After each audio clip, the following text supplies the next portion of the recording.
All right, welcome back to the Sense of Life podcast. My name's Cody, And I'm Joe. and this is our Halloween special and the end of our kind of month of horror here. We are doing Carrie, the Stephen King novel, and the Brian De Palma adaptation. Yeah, and we're going out on a bang because this fucking ruled. Yes, so a banger in all senses of the word. Yeah. Um, just a uh, little announcement before we start here. I think I had mentioned before that I was going to be on the Getting Lit podcast. I did that recording yesterday and it went up that night. Right. And so you can find that on Getting Lit. They're on, I think they're on Spotify and Apple and like wherever you get your podcast. We'll post a link of it in the description. And we talked about Turn of the Screw, and which is the Henry James novella. We talked about The Innocents, which is a 1961 film adaptation.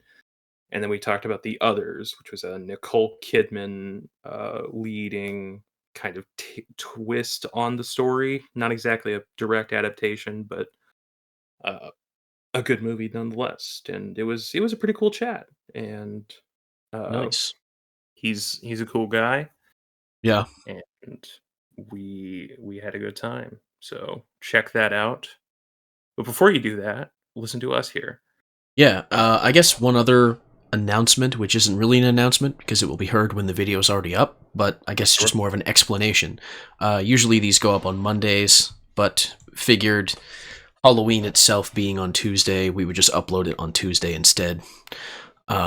So that is why this is up a day later than usual. Kind of like how we did the Friday the 13th episode on Friday the 13th. Yes. So yeah, it's been kind of a busy month, at least for me. Yeah.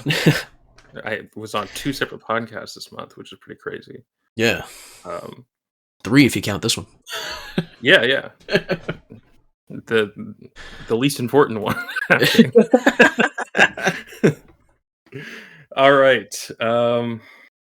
Yeah, I guess we'll just jump into it. Yeah. So I guess Carrie. a little background on the novel. Apparently this was actually Stephen King's first novel. Oh yeah, you didn't know that? Yeah, I did not know that. When I was reading the the introduction from Stephen King himself, I was like, "Oh, this was his first novel." And before that he kind of just did like short stories and stuff like that, and Yeah. kind of interestingly, he kind of based the whole premise of Carrie on like 2 separate girls that went to his high school. Mm-hmm. And he had initially started writing the story and he kind of threw it in the garbage, and then his wife kind of pulled the paper out of the trash and started reading what he had started, and she was like, "No, you should finish this." And then he did, and that's Carrie. Yeah. And I think he was like concerned about like not knowing like the female perspective or whatever. Yeah. And his wife was like, "Don't worry, I'll help you with that. Like this is good. You need to finish this." And he was like, "All right, whatever." If you insist.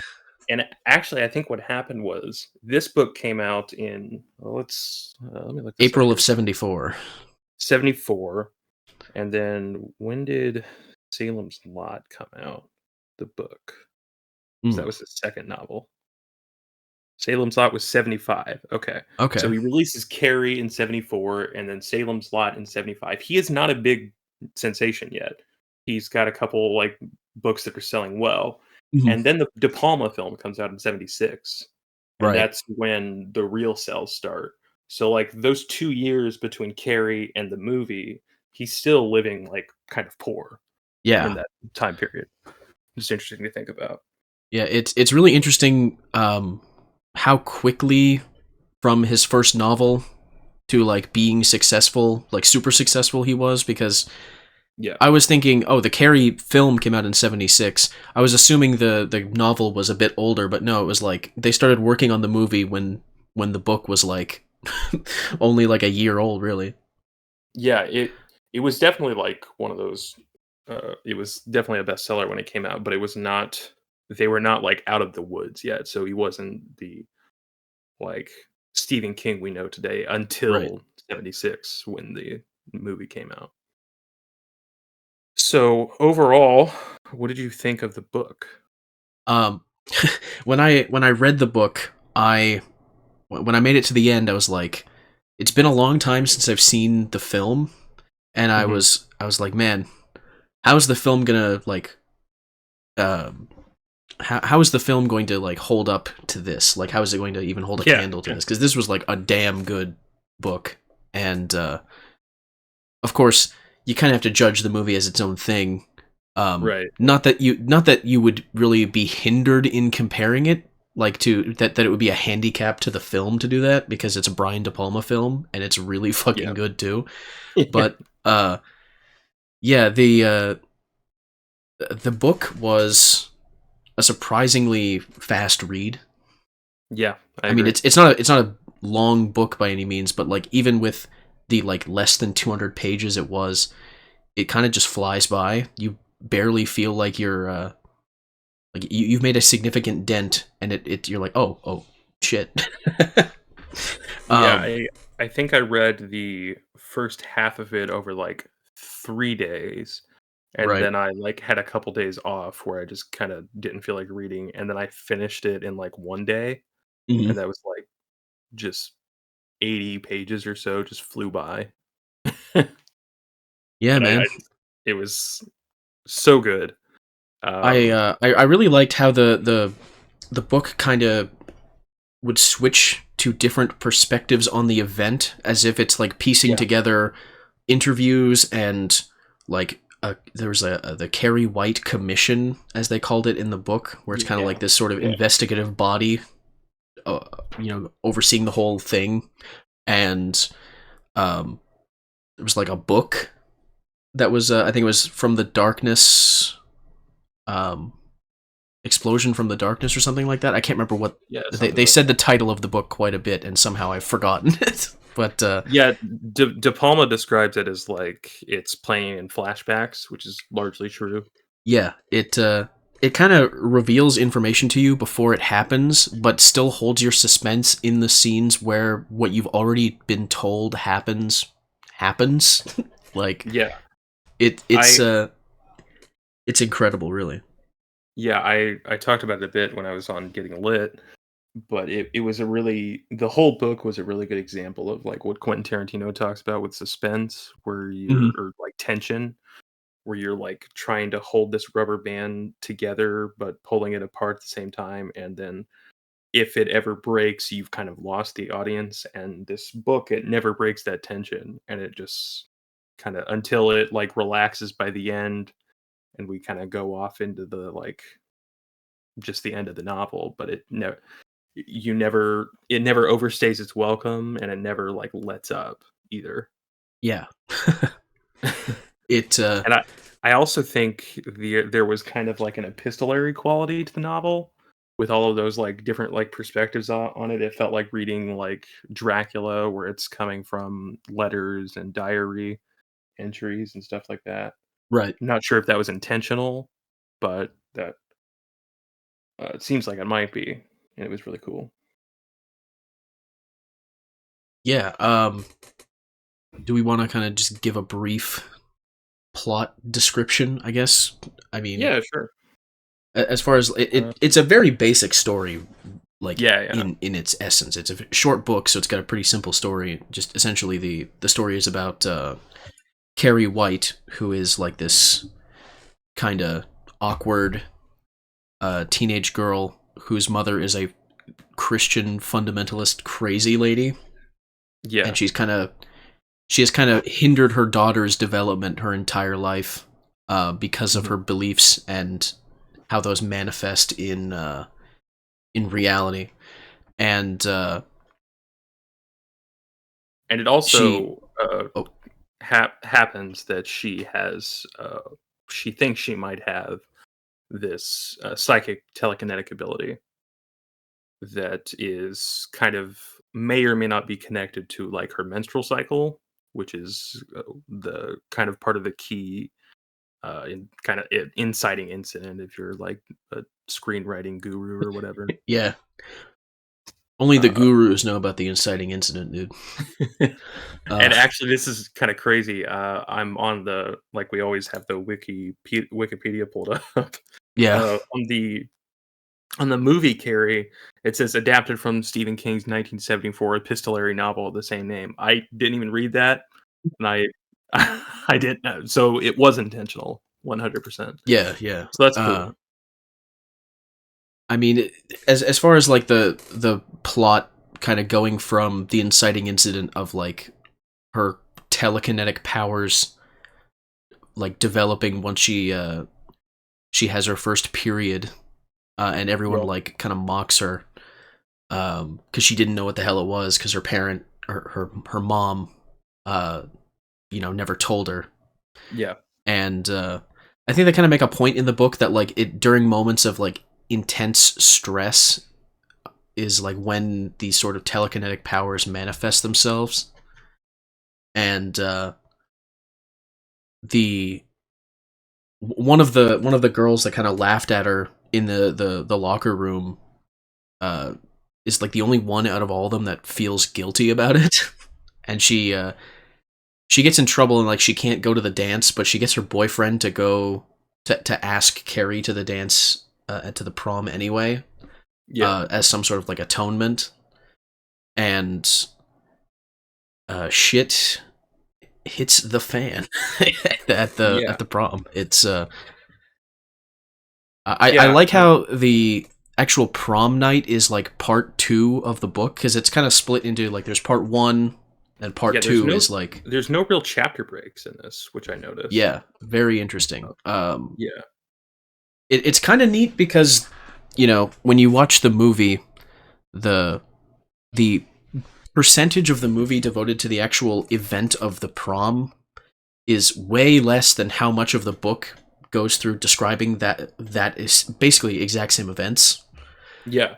And I thought that was really neat in the sense that the there's a part where before they've even gone to the prom yet, uh, the book constantly hints at like, oh, in this, within a few short hours they would all be dead and stuff like this. Like, well, what the fuck happens at the prom?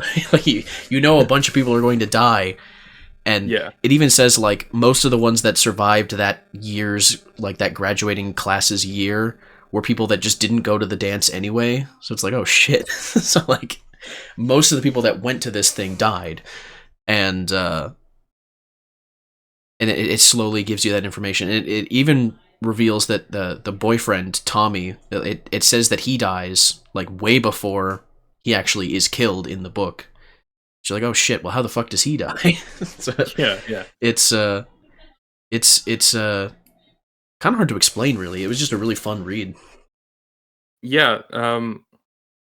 Like thematically, it deals a lot with of course, like the coming of age of a young girl and how the n- having a hyper religious, disconnected from reality type of upbringing just results in pure chaos in someone's mind, and then in this like heightened, like operatic scenario, it turns into pure like destruction. And one thing I like in the book that's not so much in the movie, and I kind of understand why, is the last like almost the last half of the book is like a disaster movie of Yeah. just things like going fucking haywire, everything's blowing up, and it's a perfect example of like when you're writing a novel, you don't have to think about like budgets and shit. Right, yeah. The And budget so is just how cool you think, how cool your yeah, imagination is. yeah, so it's like there's like a gas station blowing up, there's like power lines are all going down, and Carrie's just like walking home with like this like really evil smile on her face. Yeah, they kind of describe it as like she's essentially just going in circles around the town destroying shit, but the Yeah, path is very clearly like leading her home to her house.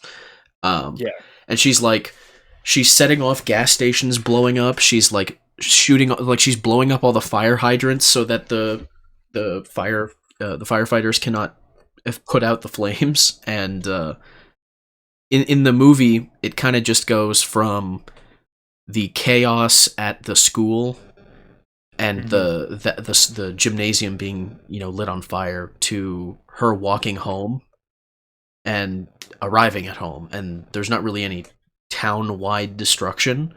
Because I'm pretty sure near the end of the book they said like 400 people died or some crazy number like that. It was fucking crazy, Yeah, something like that. and it was like Yeah, for 70 of them were from the graduating class of that year or something. right, yeah. Yeah, for De Palma, the zenith or whatever you would say of the movie is the prom sequence, Right. whereas for King, it's more like everything after that. The prom sequence is kind of like at first it's like one paragraph and then we kind of like keep jumping back to it, but it's always like we're focusing on what's happening afterward, like the firefighters coming up and where Carrie is at any given moment and how everyone's thinking about her. Yeah. And there is actually, I'll jump to my third quote and I'll go back to my first quote here because we're going to be jumping around a lot, like in Fair enough. Carrie. Yeah. um, on my copy, it's like page 169. But there's this thing that King does in here that there's a lot of these like intrusive thoughts that are happening, and they're Yes. all in these parentheticals, and it's really quite like unnerving as we get to like the climax of the novel. And so I'll just start with and Carrie. Where was it? 169. Sorry, we can. Um,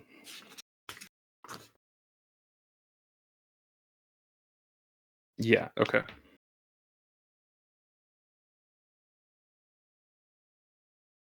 Oh wait, was it there? Sorry, it's a weird edition, so I didn't want to like mark it up. Okay, I think it's here. And Carrie looked. Then said the sensation was terrifying. Her mind and nervous system had become a library. Someone in desperate need be- ran through her, fingers trailing lightly over shelves of books, lifting some out, scanning them, putting them back, letting them fall, leaving the pages to flutter wildly. Glimpses, that's me as a kid. This is in the parenthetical. Glimpses, that's me as a kid. Hate him, daddy, oh mommy, wide lips, oh teeth, Bobby, push me, oh my knee, car, want to ride in the car. We're going to see Aunt Cecily. Mommy, comes quick, I made Pete. Yeah. In the wind Fucking. of memory, and still on and on, finally reaching a shelf marked Tommy, subheaded prom, books thrown open, flashes of experience, marginal notations, and all the hieroglyphs of emotion, more complex than the Rosetta Stone.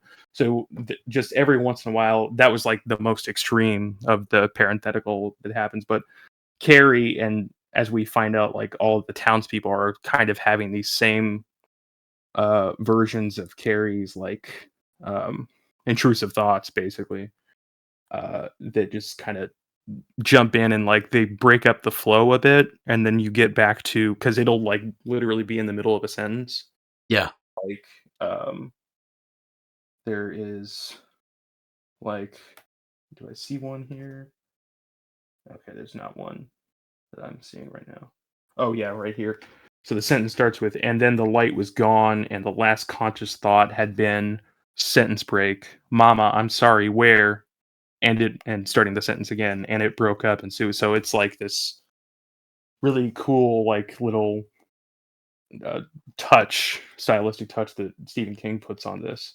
And going back to my first thing that I was marking here, um, this is Estelle Horan is my let's live in the city suburb of Paris,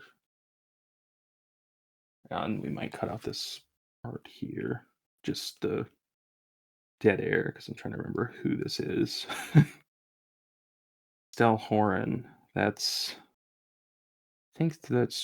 oh, no, I think that's just someone in the town that is remembering this. Yeah, I think that's what it is. And I think so. Yeah. she's going on this rant about this, like, one time that she had a one-piece bathing suit on. Yeah, and Carrie's mom was like freaking out at her because she was wearing Yeah, it outside in like the backyard or something. yeah. Let me see if I yeah.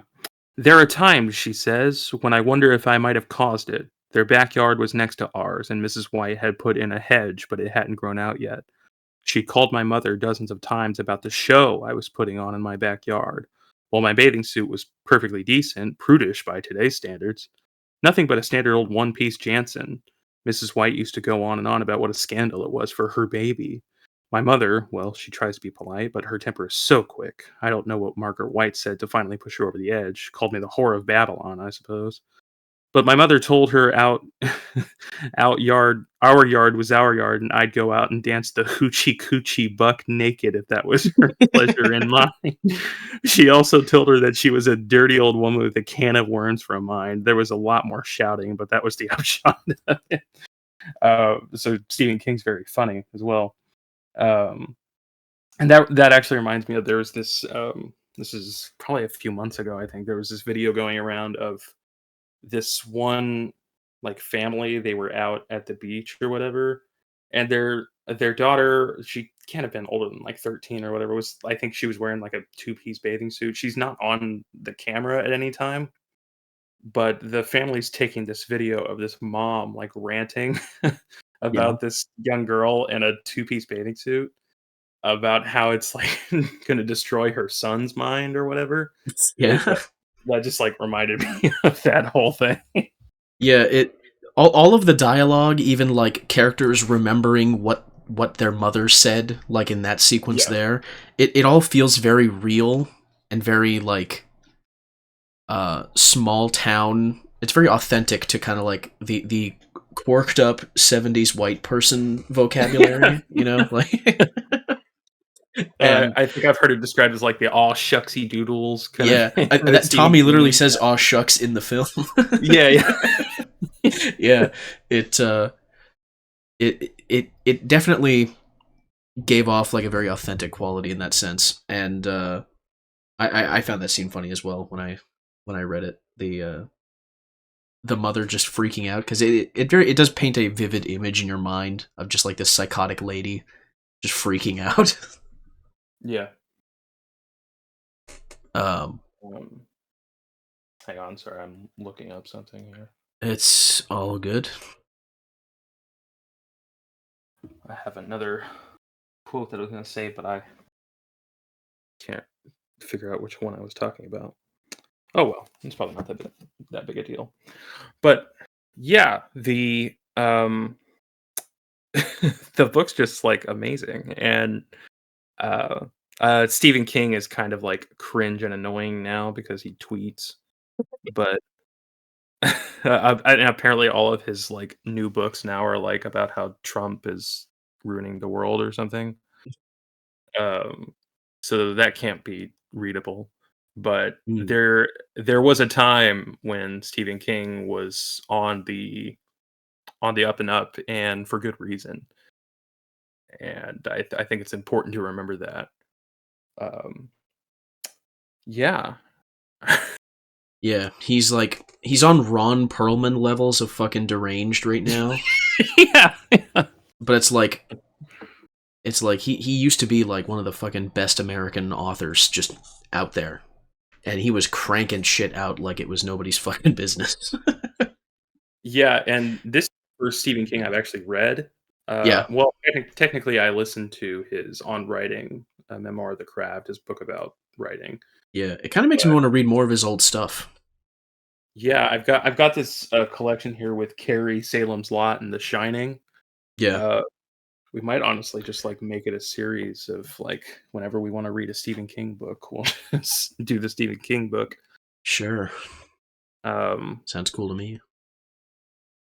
so in the book, any favorite characters that show up? Oh jeez. That's tricky. Uh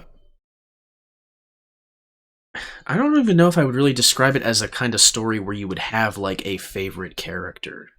Sure. Um I I found the sequences with Chris Hargenson's boyfriend Billy to be particularly amusing, Yeah.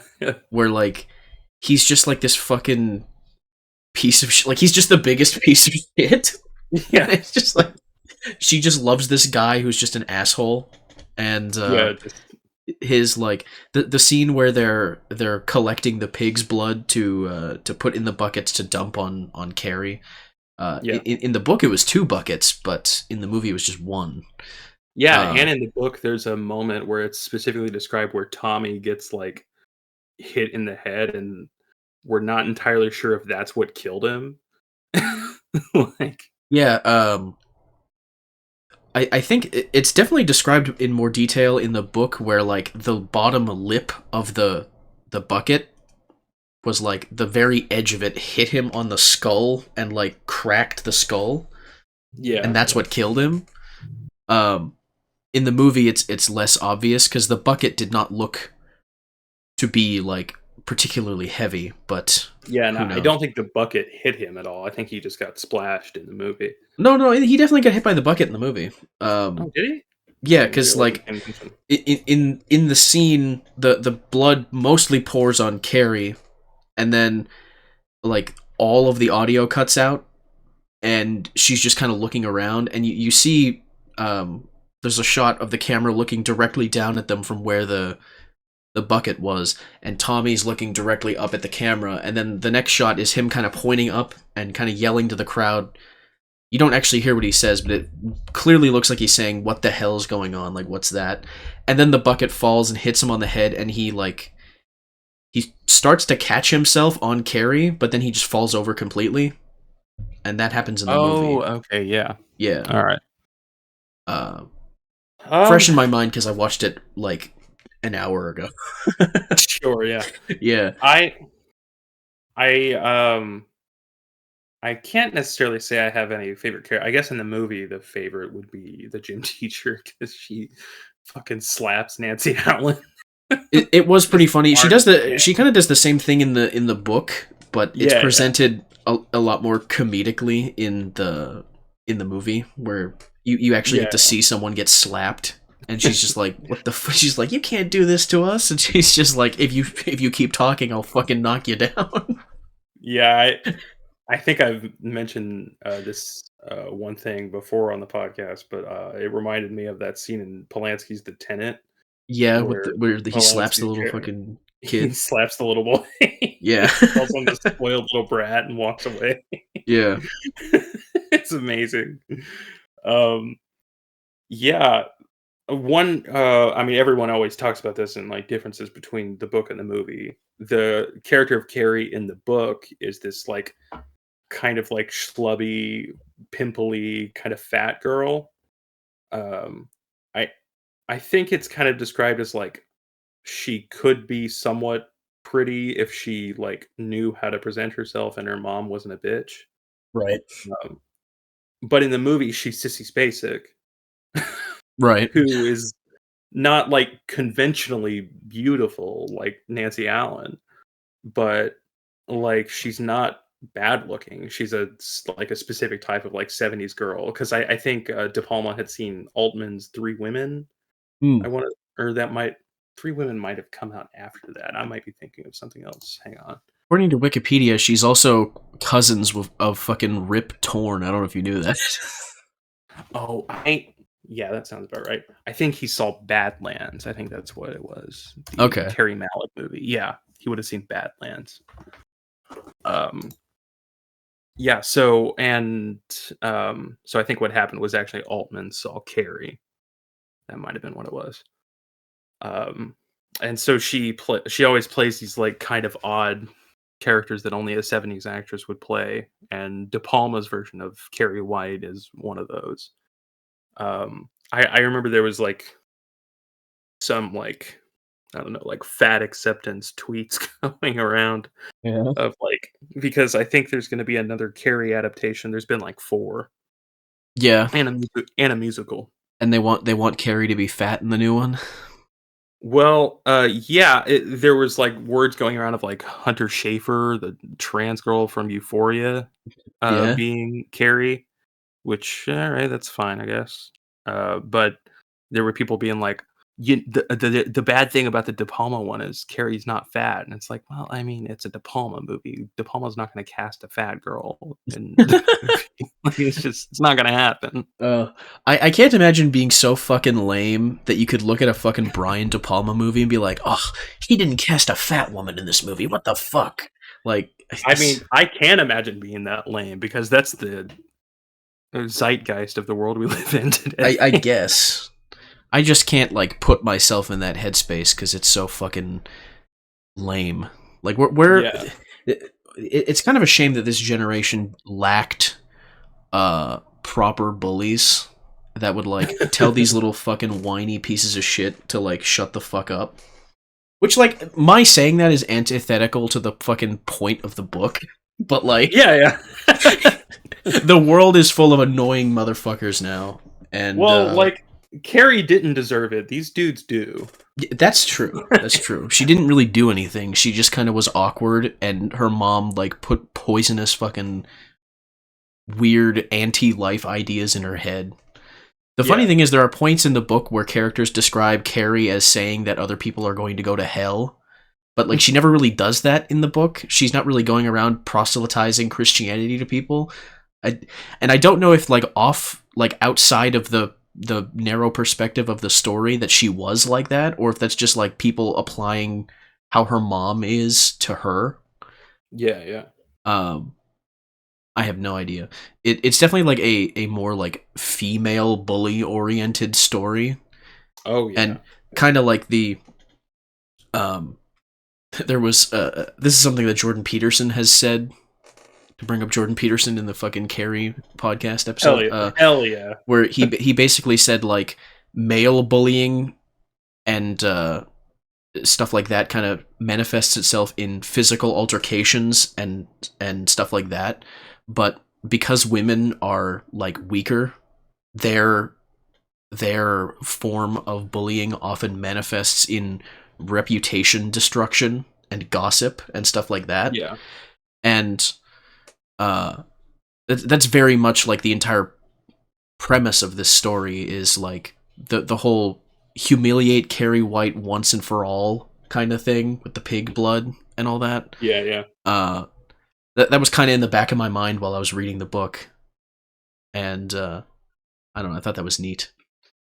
Yeah, and I mean, you could also view that through like the lens of Margaret, Carrie's mom, who maybe she's not actively trying to do this, but there is this kind of like humiliation of the innocent happening with her because of there's a point in both like the novel and the movie where she describes like Carrie's dad quote unquote taking her, which is like a soap opera term for like raping, but I enjoyed it.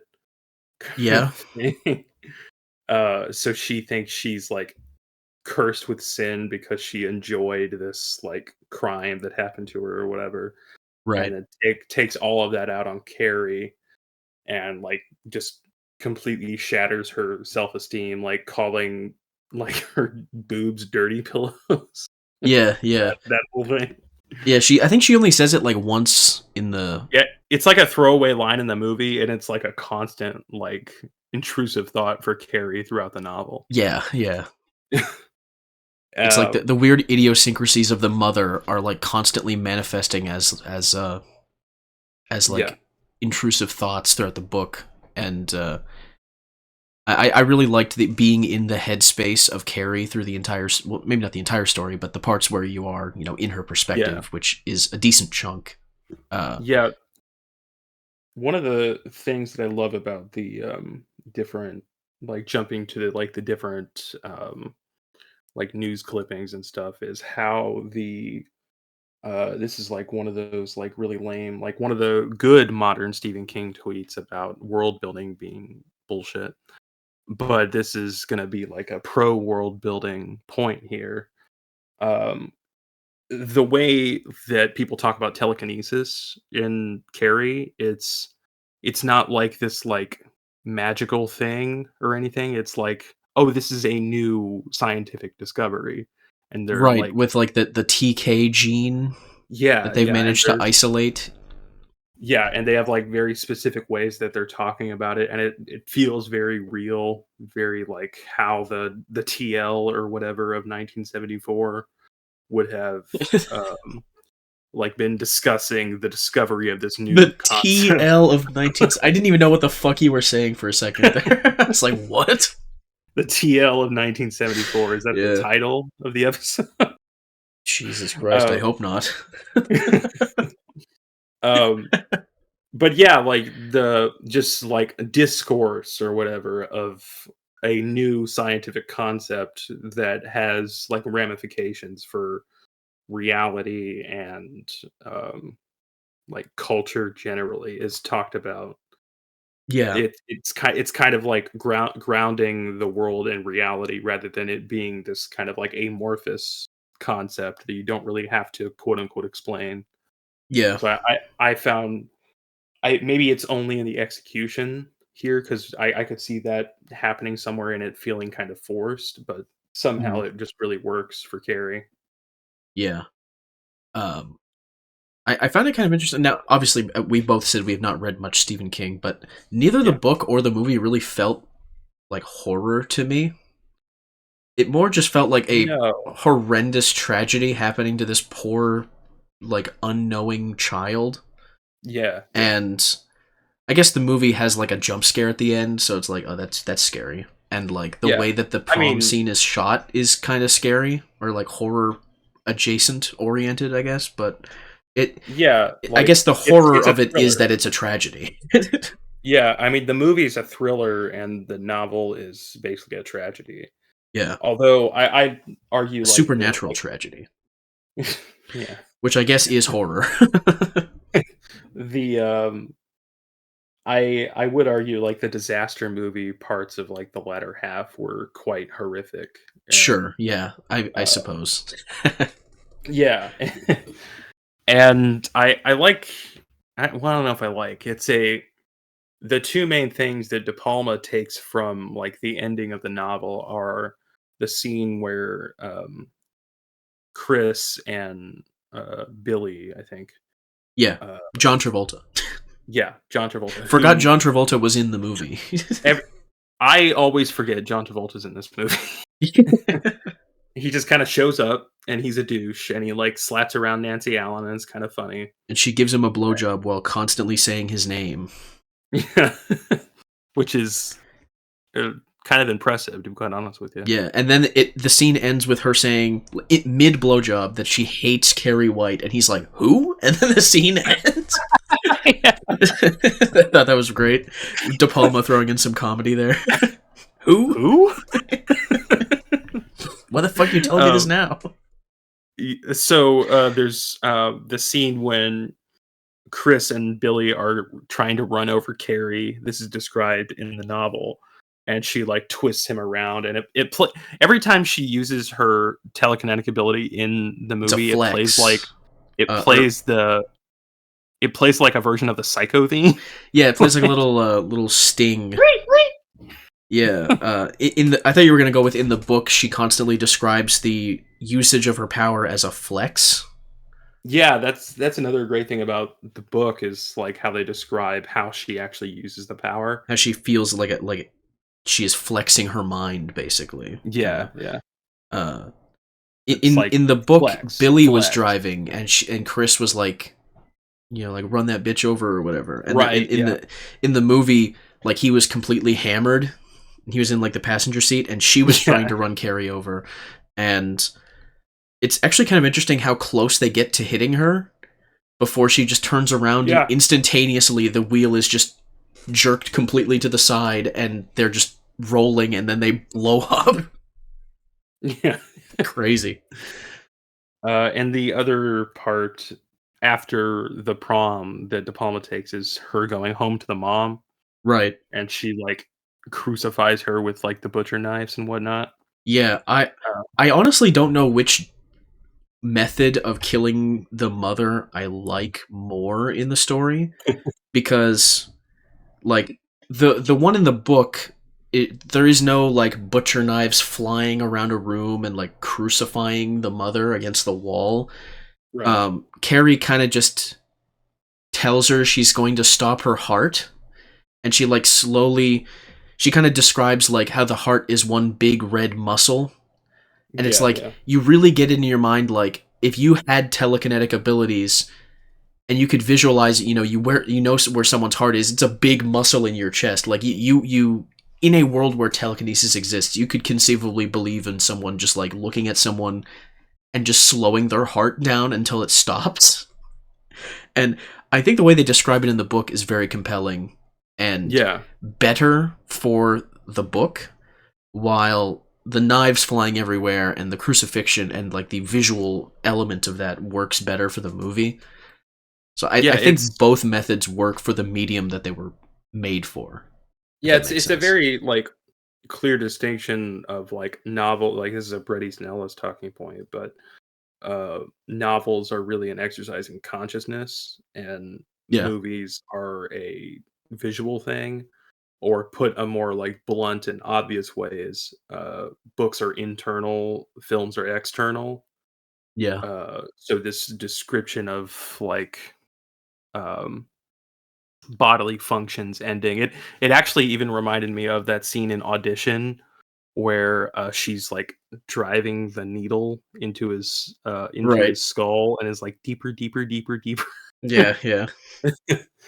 Not really sure why, but um, Man. yeah, like there's just it's an amazing novel. It's an amazing movie.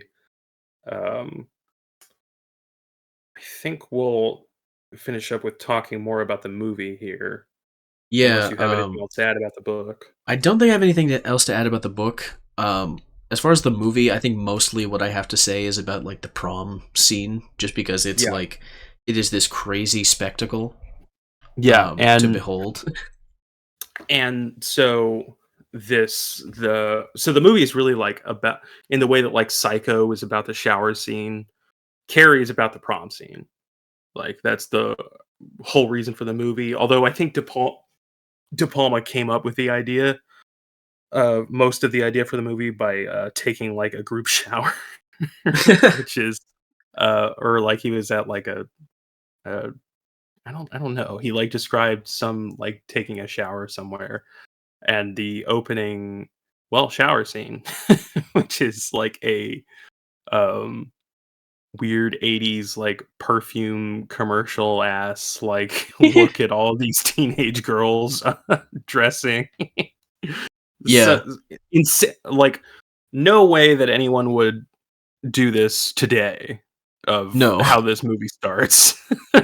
Yeah. The whole I was actually kind of shocked. Not that I'm like a prude or anything, but I was like, "Oh, this Yeah, is no, this is how the movie's starting." oh, we're like, oh, we're in the locker room. Okay, they are all naked. Yeah, yeah. It's like the This is insane. this was like a memory like burnt into my brain when I was a kid. But Yeah. it's like the shower scene in fucking Starship Troopers. Yes, yeah. When I was a little kid, I was like, "What? This is fucking crazy." Yeah, just all these, like, perfectly toned people, like, talking like everything's normal. Yeah, All naked. Co-ed, doesn't matter. yeah. Um, this movie has a lot of really cool split diopter shots as well. Like Yeah, he uses it a lot, and I think that's like yeah. a De Palma-ism, right? It Using split is, I diopters a lot. mean, other directors have I think Sidney Well, Pollack uses them, like, well, it's yeah. Obviously, he's not the only one that uses them, but like he used it quite a right, bit, yeah. and Yeah, yeah. it worked like every time. Where it was It's just so it's cool. it's like Every that time. meme of the Leo pointing at the TV thing. Like Yeah, yeah. every time there's a split diopter, I'm like, that's fucking awesome. I love that. Yeah, it My pea immediately brain immediately lets out a little applause every time. yeah, that's it. Every split diopter shot is like an extra star to my like letterbox rating or something. Yeah. And the so the prom scene we were talking about that it's so cool. Yeah, Like how there's a part in the book where it's immediately after the pig's blood lands on Carrie, and it's kind of walking through her mental process of like what the hell's going on. Um, Also, interesting point about that is like you first hear an external description of what happened to Carrie from someone that was like at the back of the room when they saw the pig's blood land on her, and then Yes, yeah, it's like her eyes were closed, but then someone laughed and her eyes shot open, and then you actually get that same exact series of events from her perspective of her eyes suddenly her opening her eyes and everyone laughing and seeing everyone laughing. And the book kind of describes it as this kaleidoscope in her mind of all the people like making fun of her. and yeah, and then in the movie they're like, De Palma was like, I like that description, kaleidoscope, let's literally do that. yeah. And And uh all you can like pretty clearly tell in the movie that all the laugh like it's not entirely clear in the book, I don't think, and it's kind of left that way. But you can right, tell in the movie that they're not actually laughing at her. At least not everyone is. right, but But she is she seeing thinks as so. she's seeing it Yeah. as if everyone were laughing. Even the gym teacher, who I do Yeah. believe in the book actually did laugh, if I'm not Yes. mistaken. In the book, like everyone laughs like mostly just out of like the awkward and bizarre situation. Right. So it's like a tension release. But in the movie, I don't think the gym teacher is actually laughing. She Right. Carrie just thinks she is. Right. It's kind of like she's hearing the voice of her mother in her head saying they're all going to laugh at you, and that Yeah. very haunting voice that repeats over and over again that same line, as Yeah. literally all other audio in the entire scene is just gone. As it starts with the they're all going to laugh at you, and then the laughter starts, and the visual very. It was like, it's one of those things where I was watching the movie and it was kind of, I wasn't focusing on anything else, but I wasn't fully focused on the movie. But like when that Right. scene started, it's like this commands your entire attention when you're watching Yeah. it. It's Yeah. incredible. Um, the way like De Palma talks about setting up an action scene or like a suspense sequence, which is really what action scenes are, Hmm. uh, of how it needs to happen slowly and like we're like figuring out where everyone is in relation to the space of the set and our geography relationship to the screen. I love how like the movie spends quite a bit of time with Sue Snell finding Chris. Yeah, like well, not she doesn't find Chris. She's following the like rope Yeah, connected to the bucket, and she figures out where it is. And at this point, the gym teacher sees her and drags her away, and right. it's Because she like knows this. she's not supposed to be at the dance or at the Yes, prom. but she doesn't know that Sue's actually trying to fix something, and it's just it's I think it's basically a slow motion kind of thing It happening is, yeah, of just her being dragged away and just the doom of the situation is set in, and then it just all lets loose. And we like he does the split screen thing, which is a real another De Palmaism of when she like look. And this is another difference between this and the book is all of the doors close when she's inside. And yeah, well, in the movie she's inside and closes the doors. In the book she actually leaves and comes back and closes them in that way. yeah. I And thought she that was really watches through interesting. the window and smiles as she Yeah, like she's letting them know, haha, I've locked you all in, basically. But yeah, yeah, the way that again, it works better, I think, visually, having her still be in the the actual gymnasium and having the shot of her looking all over the place with those like beaming eyes, and yeah, having the split screen effect showing the doors closing. There's yeah, even a point where when she looks from one side of the room to the other, the panel actually moves across over her face to the other side of the screen to show the next right. door closing. Very cool, like visual language there going on. Yeah, the idea of having multiple things to focus on, which is the split diopter is one example of this, of Mm, having two things in focus. But the split screen is much more like you could argue maybe a like I don't know what the word is like. Um, God, what's the word I'm looking for? A much less elegant way to do that, but it always seems to work, It's more and blunt. yeah, more blunt. And I was actually watching recently the 1931 Dr. Jekyll and Mr. Hyde by Ruben Mamoulian is the director's name. And there's a lot of scenes in this movie where it's doing a split screen thing, which I thought crazy for like 1931. Yeah. And like what would happen is like you would have this almost like half of a Kurosawa wipe, and it would look like wiping like a windshield thing, and it would stop in the middle, so you would have like a diagonal going through, and you'd see the two different things. It was really cool. Just a side thing about that movie. Yeah. And, and Mamoulian, like Hitchcock later, was like really obsessed with the technology of film and how you could do like interesting things visually. So he was kind of like a proto Hitchcock and therefore a proto De Palma. So I don't know. It was kind And of an therefore interesting a thing. proto George Lucas as well. Yeah, Yeah. yeah. The class of director that is like, holy shit, what can we do with the technology to advance this entire field? Like, those are the kind of guys you just like, Yeah, you gotta respect. Like, yeah, yeah. George And Lucas is probably like one of the bigger ones in like the modern time for like right. easily. Yeah, Uh, and George Lucas actually has a connection to Carrie, right. and that George Lucas and Brian De Palma were casting at the same time for Carrie and Star Wars. And there's this funny story about when George Lucas was married to the editor Marshall Lucas, and Marsha was worried about George Lucas like casting all like doing casting sessions with all of these like hot 18-year-old actresses in Hollywood, and everyone around her and like everyone that knew George Lucas was like, George is like a brain in a basket. So, like he's not the type to do that. He just like doesn't seem all that interested, and he wasn't. He's actually quite bad with actors, as people found out. Right, where he had to like, in a roundabout way, tell Carrie Fisher to not wear a bra in fucking Star Yeah, Wars or whatever. Yeah. yeah.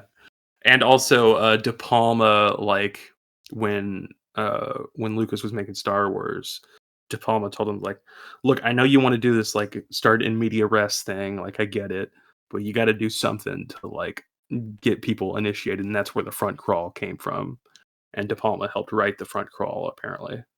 So that was kind of Yeah. interesting. Pretty big connection there. Yeah, yeah, uh, yeah, there's some pretty interesting differences between the movie and the book as well. Is that the gym teacher does not die in the book. In fact, there's like a thing at the end where she kind of talks about how she blames herself for the whole thing, and she says like she'd rather kill herself than teach again. yeah, And but no, in the movie she gets like crushed up against the wall because like a giant frame comes flying down from the ceiling and smashes into her. yeah. Uh, Yeah, there's another scene in the book where I think the gym teacher is trying to come up to stop Carrie from whatever she's doing, and it describes Carrie like flexing or whatever, and just flings her across the throwing, room. Yeah, yeah, flings her across the room, throws her aside. That was pretty, it's quite intense. yeah. Because I think This- in that particular sequence that you're describing there, she, as she's running up to like comfort Carrie, she kind of sees that she was smiling, and Yeah, having seen the people laughing at her, she's like, you know, fuck you, basically, and just flings her away. Um, I like how they kind of remix the way it's described in the book, where there's like one student that grabs the microphone stand, and because of all the water everywhere, he gets yeah, like electrocuted, and they yeah, yeah, describe smoke coming out of his sweater, and like I think his chest gets lit on fire. yeah, um, in the movie, they remix that with the principal and the male. I think he was like the English teacher. And there's even mhm, a scene in the movie that is not in the book, to my recollection, of like the English teacher like openly mocking Carrie during the class. So it's like even the yeah, teachers yeah, are in on like bullying this girl, and it's like yeah, that guy and the principal both get electrocuted grabbing the microphone because they're like fighting over it to try and yell to calm down the students. They both Right. just drop dead. Crazy scene. Yeah, I don't remember where I think this was I'm So Popular, that podcast episode about Carrie. They talked about this. Apparently there was like when Columbine happened, um, people like kind of turned on Carrie for a while Really? because there's apparently some kind of like social thing happening of like people thought that Carrie was like pro school shooter in a way. And I can kind of see the connection. I mean, Maybe. I mean, I kind of, if we're going to go with the, I know you're not a fan of the horror as a metaphor kind of sure, yeah. thing, um, but I can very much see this, the waves of destruction she kind of rots throughout the entire town. Um, Yeah. you can very much see that as being kind of a metaphor for like if a young person is bullied and kills themselves, and Right, yeah. like the kind of shockwave that would send through like a small rural town in like all their Yeah. newspapers and stuff, especially back in the day, um, when kind of everyone knew each other and people actually knew who their neighbors and shit were. Mhm. Unlike today where no one fucking talks to anybody. Yeah. Uh, but yeah, I could kind of see that being like a metaphor there. So in a sense, I wouldn't say that it's really pro like getting revenge on the bullies, but Right. at the same time, the Columbine shooters weren't really bullied kids either. They were just fucking psychopaths. Like if you really look Well into the story of those guys, they were just fucking psycho. well, yeah, I mean, I think they probably got a little bit like anyone does. Sure, B but I think at the end of the day, they were just fucking crazy. They were like yeah. maniacs. Um, but yeah, I think it just kind of goes back to like the whole thing is just a tragedy, Yeah, and yeah. I think the tragedy it's more focused in the movie because in the movie all of the carnage and stuff that she kind of does is isolated to this specific moment of just pure blind rage, Right. while in the book she rampages around town for like almost an hour blowing shit up. And Yeah, it's like yeah. at that point you would think, if tempers would have kind of calmed by that point, but she just keeps going, while in the movie it's like she just has this moment of pure rage and everything just gets destroyed at the school, and then she's walking home, and the only other carnage she does beyond that is, I mean, killing her mother after her mother tries to kill her, and Yeah. blowing up Chris and Billy's car because they were literally like about to run her over. Yeah. uh, and And she also, like, caves in her house on herself as well right, in the I think movie. that was just like that was the ruination right there. That was just like losing all complete control over what is happening around her, and then literally her own home caves in on her. I'm sure there's Yeah. some Jordan Peterson ass fucking metaphor or some shit you could make about that, but I'm not gonna Right, do it. yeah. I'm just gonna put that idea out there. Yeah, I mean, horror as a metaphor for something is it's not bad, it's just, like,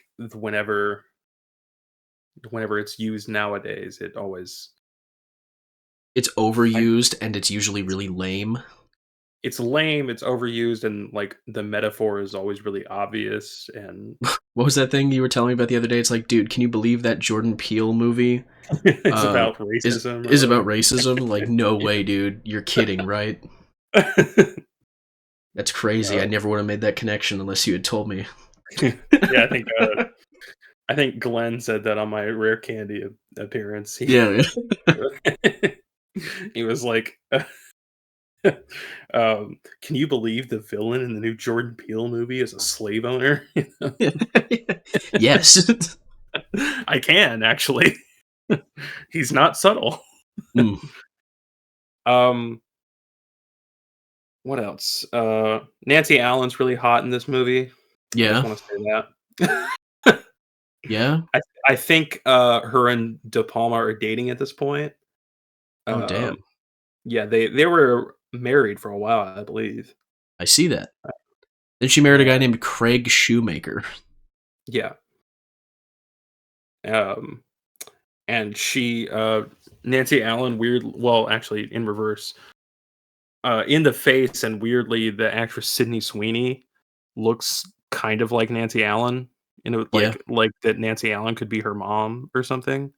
Hmm. Uh, kind of strange. And Mike White talked about that, I think, on the his first Perfume Nationalist appearance. Hmm. Uh, he would like bug Sydney Sweeney on the White Lotus set and be like, "Hey, this is a picture of Nancy Allen. You look just like her." You know?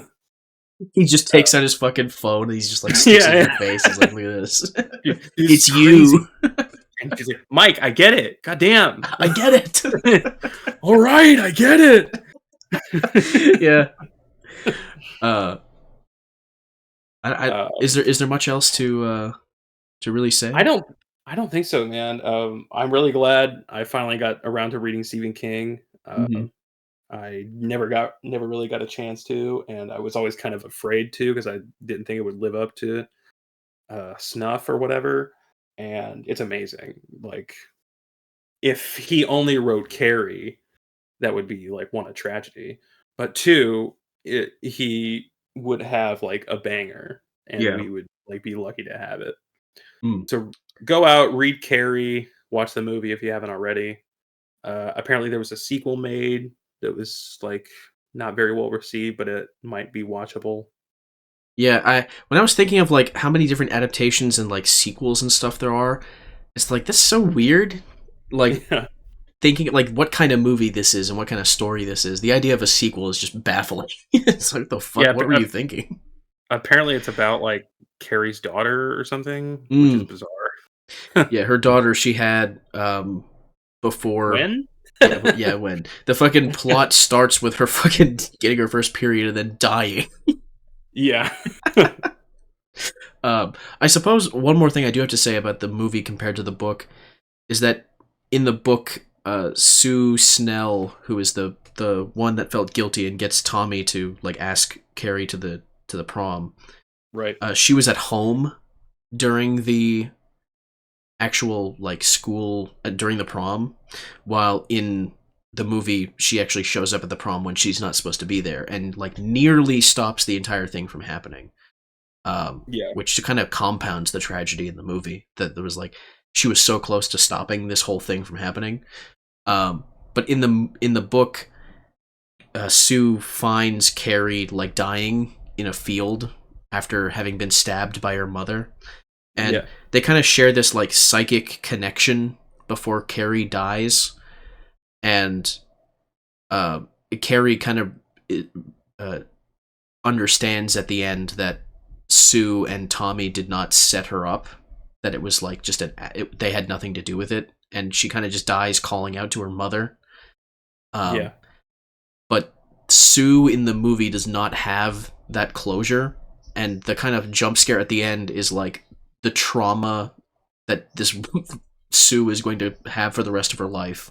She's yeah, going to yeah, just like suffer with the fact that that happened, and she's like the only survivor. Um, while yeah, in the book, she has like a very cold, like, yeah, I mourned for Tommy, and I accept that he's dead, and so on. But it's a very cold kind of view of the whole thing. And I suppose that's because it's written in the context of her memoir about the whole affair. right. So Yeah, it could be just not entirely accurate as to how she feels because it's just what she is presenting in a professionally written memoir. yeah, yeah. But yeah, I thought that was a neat difference between the two stories. Yeah, there were several times in like the early descriptions of the book, and that we're kind of wrapping up here. But there were like descriptions of like situations involving Carrie that I mean, there were multiple times where I was almost crying because uh, I kind of felt the pain there. I knew girls like that growing up and seeing all that shit happen. Yeah. Um, Stephen King's a good writer. Like, Mm-hmm. um, I think that's all I had. Got Yeah. about an hour out of that. Yeah. That basically sums it up. Uh, so after this episode goes up, next week we're moving on to Noirvember, where we Yeah. will be doing some noir films, and I think 3 of the 4 weeks that we've got lined up for November will have books. And the first one we're Yes. starting with is there's no book, correct? It is Correct. just a film. We're doing Orson Welles' Touch of Evil Yeah. and Roman Polanski's Chinatown. Oh hell yeah. So we're doing a classic noir and a neo noir. Hmm. And then after that will be The Postman Always Rings Twice, and there's 2 film adaptations of that. And I actually just started that book today just because Hmm. I wanted to read something, Yeah. and really good so far. And then after that, we'll do Double Indemnity, so 2 James M. Cain, along with the Billy Wilder film. And we'll wrap it up with the certified hood classic Drive James by James Salas.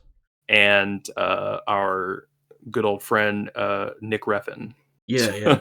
We are returning with a capital V to Yes. to old Refn, which Yeah. I think it's been a while. We We did the covered the Pusher Pusher trilogy. movies, and we When was early that? on did that was like would have been season 1. Um, Yeah, Pusher. I and hardly know her. That was 3 months yeah, ago. yeah. And our second episode was Despicable Me. Yeah, Uh, the fucking Copenhagen Cowboy. yeah, I almost yeah. just said Cowboy Bebop. Bebop. Famous Nicholas Winding Refn property right there. Yeah.